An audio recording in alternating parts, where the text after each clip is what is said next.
Oke, baik. Kita ketemu lagi teman-teman di segmen berikutnya bersama Ibu Rina ya. Kita masih membicarakan terkait lingkup investasi dan risiko dalam berinvestasi ya. Nah, kita akan membahas sedikit terkait profil risiko investasi. Dan Ibu Rina, seberapa penting sih sebelumnya memahami profil risiko sebelum kita berinvestasi, Bu Rina? Oke. Seberapa penting memahami profile risk sebelum berinvestasi sama seperti memahami bahwa kalau misalnya kita mau berkendara ya, mau berkendara sendiri nih, nyetir mobil misalnya, berarti kita harus punya SIM. Seolah-olah kayak gitu. Jadi kalau misalnya kita harus punya SIM, artinya kita paham betul bagaimana medan yang mau kita jalani dan kendaraan ini yang sedang kita pakai untuk berpindah dari poin A ke poin B itu seperti apa, kita udah paham. Jadi itu adalah definisi paling mudah dalam profil risiko. Kenapa? Karena profil risiko ini memang tidak sama di setiap investor. Nah, tadi kita akan bahas tentang detail macam-macam profile risk nih ya. Jadi kalau profile risk ini kan kalau secara umum ada konservatif gitu ya. Konservatif, ada moderate, ada agresif. Mas Hadi. Nah, konservatif itu adalah kayak saya asumsikan gini, biar lebih relatable. Jadi apabila teman-teman belum pernah punya aset keuangan sebelumnya, berarti profil risknya masih konservatif, jadi penerimaan terhadap resikonya masih rendah gitu ya, tapi tetap ingin return dari investasi yang diinginkan gitu ya. Nah, kalau profil risk konservatif ini ada cocoknya itu dengan beberapa produk aja, nggak semua produk bisa diabsorb ya gitu. Jadi kalau kita sudah paham profil risk kita nggak berani sama resiko, artinya kita konservatif, jadi kita sudah tahu nih kalau kita dapat tawaran yang luar biasa, menjanjikan keuntungan gitu ya, too good to be true, kita udah tahu preventingnya mau ngapain gitu, bahwa ini tidak cocok untuk saya. Nah, kalau misalnya yang sangat konservatif itu produk yang cepat, produk tepat, produk keuangan yang tepat itu adalah bisa memulai dulu SBN misalnya gitu ya, surat berharga negara. Ini adalah definisi dari kita memiliki produk aset keuangan di luar dari deposito gitu ya. Misalnya taunya tadi tabungan atau deposito. Nah, ini udah mulai mau belajar investasi. Apa sih yang cocok gitu ya. Jadi baru boleh misalnya SBN, surat berharga negara. Di luar dari SBN ada reksadana, reksadananya reksadana pasar uang. Oke, kita belajar tentang SBN. Kalau SBN biasanya yang common untuk investor retail itu ada 4 jenis gitu ya. Ada ORI, ada SBR, ada SR, dan ST. ORI dan SBR itu yang konvensional. Konvensional ini dalam artian apa, yang SR dan ST itu untuk yang appetite-nya syariah. Nah, kalau ORI karakternya misalnya jatuh temponya itu jangka waktunya itu 3 sampai 6 tahun. Nah, jadi kalau 3 dan 6 tahun itu kuponnya itu tergantung. Biasanya kupon lebih pendek itu kuponnya lebih kecil gitu ya. Kuponnya apa jangka waktunya lebih panjang, kuponnya lebih besar. Nah, kalau untuk ORI ini dia fix ya, jadi sudah diinformasikan di depan sebelum penerbitan berapa tuh kuponnya, terus bisa dijual juga di secondary market gitu. Jadi nanti ada yieldnya juga di situ. Kalau SBR itu dia bisa dikatakan bisa kelebihannya itu early redemption, jadi bisa dicairkan sebelum jatuh tempo dan itu floating with floor, jadi bunganya atau kuponnya nanti akan diinformasikan dan biasanya di atas dari suku bunga, jadi masih akan lebih baik dibandingkan suku bunga seperti itu. Nah, kalau ORI dan SR dan ST, SR sama seperti mekanismenya seperti ORI, jangka waktunya itu 3 dan 6 tahun, dia juga fix, terus juga bisa di secondary market. Sedangkan SR atau ST itu sama seperti SBR gitu ya, jadi jangka waktunya 2 dan 4 tahun, bisa redemption dan floating seperti itu. Nah, karakter semua SBN ini kuponnya, imbal hasil atau kuponnya itu annual ya, dibagi 12 itu per Mhm. bulannya akan masuk ke rekeningnya nasabah. Jadi Oke. definisi kalau misalnya kita berinvestasi tadi mau dapat passive income, Mhm. memulai dulu, orang konservatif Mhm. itu memulai dulu dari SBN gitu, Oke. punya dulu SBN gitu ya.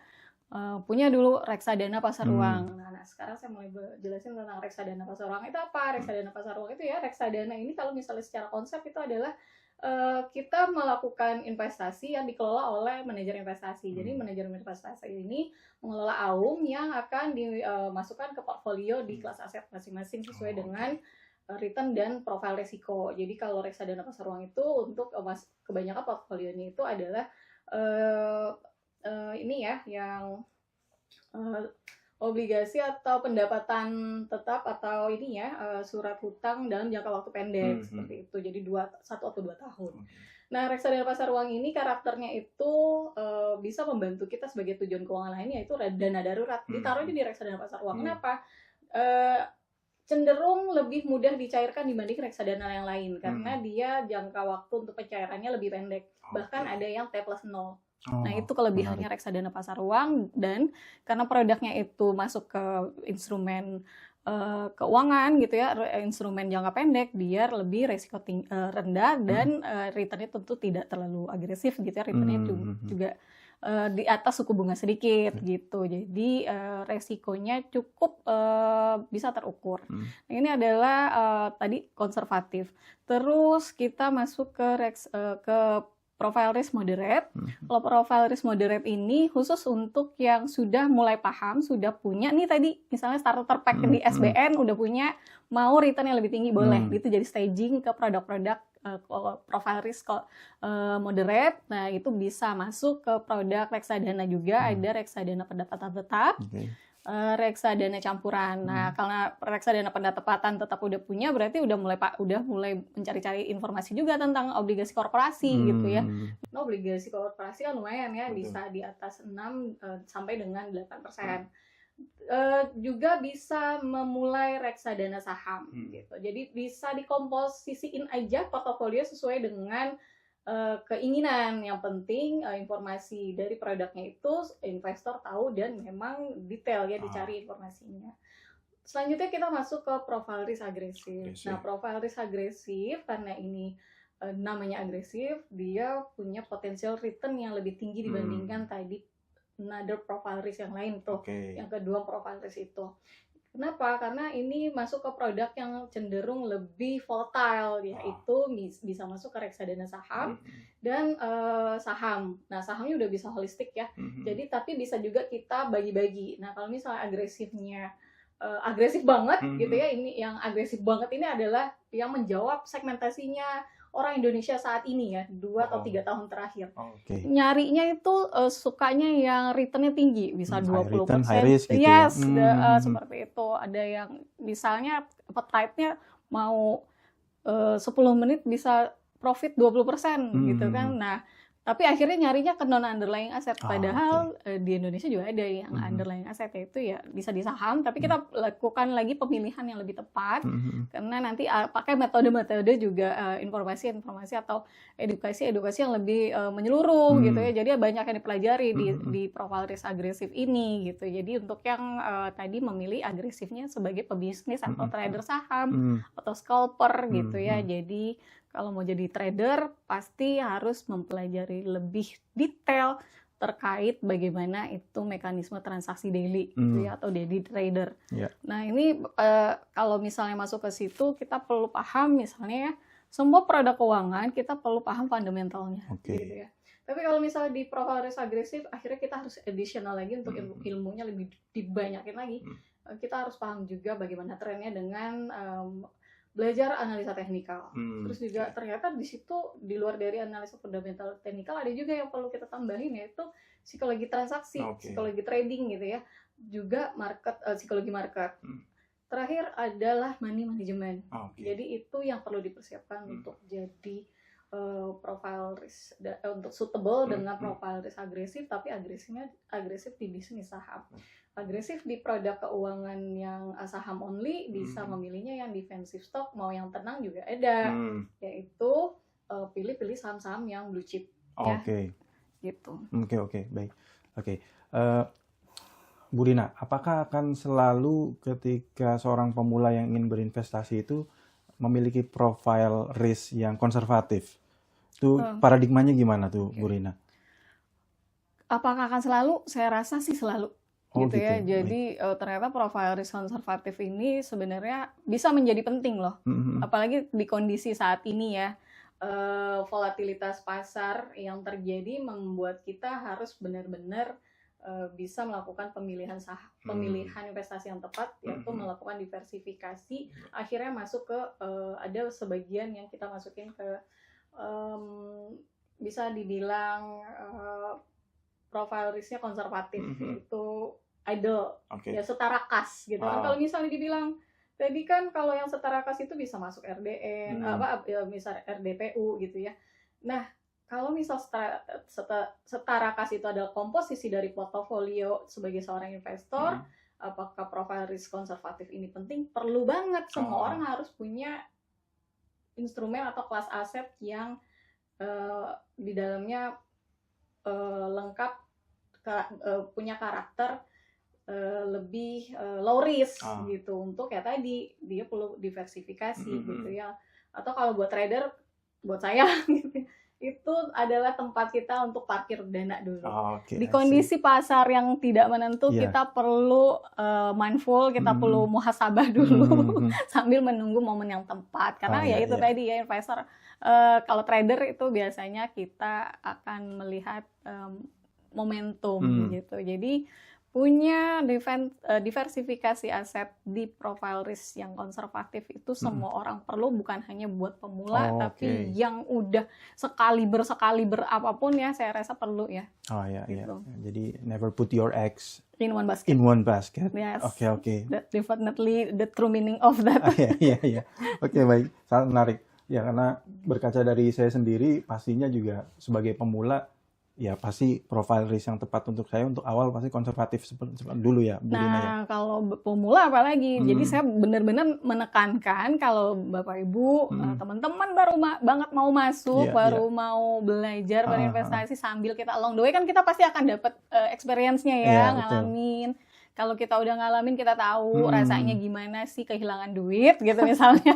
Tapi kalau belum mau kehilangan duit dulu, ya udah gitu kan. Kalau memulai, biasakan jangan terlalu memaksakan masalah hidup ini yang besar gitu ya, yaitu dengan punya potensi kehilangan dana. Kalau misalnya tidak mau kehilangan dana, ya kita harus masuk ke instrumen aset yang resikonya rendah. Itu takeaways yang sangat penting buat saya sebagai seorang pemula, Bu Rina. Terima kasih kalau itu bermanfaat, Mas Aidi. Dan, berbicara tentang profile risk yang tepat, bagaimana in case ya, kalau misalkan ternyata memang profile risk yang kita kira tadinya tepat untuk diri kita, untuk tujuan keuangan kita, ternyata itu tidak sesuai. Jadi kita investasi tapi tidak sesuai dengan profile risk yang sesuai. Itu kira-kira gimana, Bu Rina ya? Bagus sekali. Nah, ini akhirnya kita sangat menyentuh pada tujuan dari podcast ini, bahwa tadi kita bahas tentang orang berinvestasi kok malah tidak bertumbuh gitu ya. Nah, itu kalau misalnya tadi profile risk-nya tidak tepat dengan pemilihan aset gitu ya. Ya itu kecenderungan, karena biasanya impulsivitas itu ada di semua aspek dari pengambilan keputusan, bahkan berinvestasi. Gitu ya. Jadi bahkan orang berinvestasi itu karena ya tadi impulsif ini, karena FOMO, hoarding behavior. Ini tidak bisa kita hindari memang. Nah, apa yang bisa kita lakukan kalau misalnya ternyata turn out what we planning nggak sesuai nih gitu. Nah, makanya tadi di beberapa sesi kita pernah membahas tentang roadmap. Pentingnya roadmap. Di dalam roadmap itu ada review gitu ya, bagaimana investasi yang sudah kita lakukan, kita harus melakukan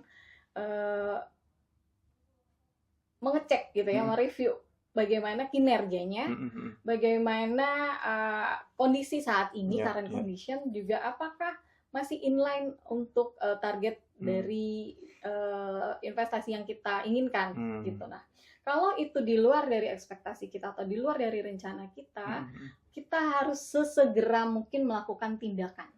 Oke. Apa itu tindakannya? Bisa dilakukan. Yang pertama, ya kalau misalnya mau istilahnya cut loss, kalau di saya di trader, ya harus dilakukan cut loss. Terus atau mau di switching kalau untuk teman-teman moderate, ya switching di produk yang mungkin lebih potensial gitu ya. Yang ketiga, apakah perlu melakukan penambahan aset atau dollar averaging cost? Ya, itu harus dilakukan misalnya seperti itu. Jadi kita berinvestasi ini bukan kayak tabrak lari, beli terus dimin atau lupa gitu, nggak bisa. Kita harus ngecek, kita harus pantau gitu. Ya, itu hal yang paling sulit kayaknya untuk pemula seperti saya, Bu Rina. Jadi gimana kita harus responsif dan decisif gitu ya. Iya, itu akhirnya jadi kebiasaan akhirnya ya. Jadi memang saya senangnya kalau kita sudah masuk ke dalam era bahwa Indonesia ini sudah melek ya berinvestasi. Jadi nanti kita akan masuk ke dalam era bukan yang pertama kita kan era pengenalan.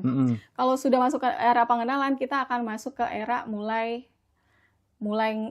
paham gitu ya. Terus yang ketiga kita akan mulai bisa recheck atau kita bisa mulai review atau kita mulai bisa mindful istilahnya. Jadi dengan yang kita miliki gitu ya. Jadi kalau kita bisa mindful, kita tahu nih di kondisi apa atau idealnya seperti apa dan kita tidak melihat hal-hal yang tidak perlu dan sebenarnya kita nggak perlu punya juga nggak apa-apa gitu ya. Jadi udah jadi orang yang santai aja gitu, udah chill aja gitu ya, udah jadi Warren Buffett Indonesia misalnya kayak gitu Mas Adi. Jadi kalau udah bisa di kondisi yang kayak gitu, saya rasa sih kita akhirnya udah jadi mature di dalam negara yang mature dalam berinvestasi. Tapi apakah kita dalam kondisi seperti itu? Mungkin kita dalam perjalanan ke sana. Butuh waktu ya. Iya, tapi ya itu nggak akan terjadi tanpa kita ya tadi kenal dulu kan di fase awalnya dulu gitu. Jadi ya nggak apa-apa, hal-hal seperti itu adalah journey-nya investor. Oke. Gitu. Baik. Ya, berbicara terkait under investing dan over leveraging, Bu Rina, bagaimana bisa dijelaskan perbedaan kondisi kedua hal tersebut dan dampaknya untuk investor itu gimana, Bu Rina ya? Oke, nah under investing itu adalah kondisi di mana kita kita akan talking about komposisi nih, jadi bobot dalam berinvestasi gitu ya. Jadi ternyata investasi itu apakah kita berlaku sebagai fund manager? Yes, we are, gitu ya. Jadi kita ini akhirnya berlaku sebagai asset management sebenarnya gitu pada dasarnya, pada prinsipnya, tapi ya dengan conservative way atau dengan conventional way gitu ya, dengan cara-cara personal. Nah, kenapa kita berlaku sebagai fund manager? Apa sih yang dilakukan oleh fund manager? Mereka melakukan composition-nya dalam pembobotan aset itu juga cukup efektif gitu. Di luar dari melakukan persentase dalam alokasi amount, tapi juga mereka akhirnya juga detail untuk proyeksi ke depannya. Nah, ini yang menjadi penting bahwa ya tadi ya kalau misalnya under investing kita akhirnya melakukan amount-nya tidak sesuai dengan potensinya, misalnya seperti itu. Nah, kalau misalnya tadi over leveraging itu adalah akhirnya kita fokus dananya di kondisi yang terlalu berisiko tinggi, tapi akhirnya income-nya tidak sesuai dengan ekspektasi kita gitu ya. Jadi instead kita ekspektasi misalnya return-nya double digit dari over leveraging di produk yang terlalu agresif, turn out volatilitas terjadi. Ternyata merah gitu kan, minusnya lebih parah gitu. Tapi komposisinya dia lebih besar gitu kan karena over leveraging. Nah, akhirnya secara keseluruhan total aset kita jadi harus menanggung potensial kerugian, bahkan mungkin akan realisasi ruginya gitu karena tadi ekspektasi atau current price yang ada gitu ya. Nah, sedangkan misalnya di aset yang dia tidak punya volatilitas tapi tetap stabil naik, malah justru dana kita atau komposisi asetnya tidak mendeskripsikan secara total keseluruhan atau lebih kecil gitu. Jadi ya udah akhirnya ketelen ya. Gitu ya. Jadi dominannya malah portofolio kita diisi dengan kelas aset yang minus. udah asetnya pasti otomatis berkurang tuh, turun Oke, gitu. waduh. Jadi di situ kita perlu paham bahwa kita harus melakukan review dan bagaimana sih komposisi persentase aset di kondisi pasar yang berbeda, biasanya komposisinya juga beda gitu ya. Misalnya pasar uptrend ya kita pasti misal sebagai trader ya mereka akan lebih agresif. Tapi kalau misalnya lagi downtrend seperti saat ini, apa yang harus dilakukan ya itu tadi lebih memilih saham atau lebih memilih produk-produk dengan karakter yang lebih stabil seperti itu ya, gitu. Oke. Itu sih Mas Adi. Baik, sangat menarik ya. Kalau kita kaitkan dengan kondisi saat ini, Bu Rina, kira-kira safe zone-nya itu seperti apa? Safe zone ya kalau balik lagi kepada idealnya seperti apa sih agar potensi return tetap ada di dalam investasi tapi kondisi pasarnya seperti ini. Betul. Kembali lagi ya Mas, kondisi pasarnya seperti ini kita harus sesuaikan dengan produknya. Apa sih yang mempengaruhi equity? Biasanya tidak terlalu mempengaruhi fixed income seperti itu, atau bahkan kalau misalnya kita tidak mau terlalu berlama-lama melakukan analisa, ya udah simply masukin aja reksadana pasar uang karena maunya tenang dulu gitu kan. Nanti abis kalau bisa udah tenang, udah bisa mikir, udah bisa mengambil keputusan gitu kan. Karena balik lagi, walaupun tadi kita sebagai fund manager pada diri sendiri, tapi tetap aja kita bukan fund manager in real life gitu ya. Jadi ya pasti akan beda gitu ya. Ya jadi untuk sementara ini kita masuk ke kelas aset dan kita tadi ya karena kalau kita berinvestasi harus paham di semuanya kalau bisa gitu kan. Jadi kita masuk ke kelas aset yang tidak terlalu berisiko. Nah nanti kalau misalnya di equity gimana kalau udah terlanjur masuk gitu ya, nggak masalah. Karena tadi misalnya Bapak Ibu pemilihannya itu adalah defensive stock ya kita kan tinggal duduk manis dapat dividen gitu ya. Jadi masih as long as kita melakukan pemilihan kelas aset dengan underlying aset di Indonesia yang baik gitu ya tadi, atau bahkan misalnya kalau pakai pendekatan masih mau jadi investor saham pakai pendekatan lock and home bahkan ya dia belinya maunya wonderful company gitu ya. Wonderful company itu ya kayak gimana sih, likuiditasnya bagus, bisnisnya jelas gitu. Kalau likuiditas bagus, bisnis jelas pasti kan itu yang udah adalah saham-saham yang rajin ngasih dividen gitu ya. Jadi kondisi pasar misalnya lagi volatilitasnya seperti ini, ada resiko penurunan, ya kita wait and see ya. Bahkan kalau misalnya punya dana, misalnya mau di averaging ya silahkan gitu ya. Tapi karena kita masih punya potensial kapital dividen ya itu bisa dimanfaatkan juga. Oke. Baik. Teman-teman, setelah penjelasan tadi dari Bu Rina, sangat menarik ya. Dan kita akan beralih ke segmen berikutnya, tentunya dengan tema-tema yang tidak kalah menarik.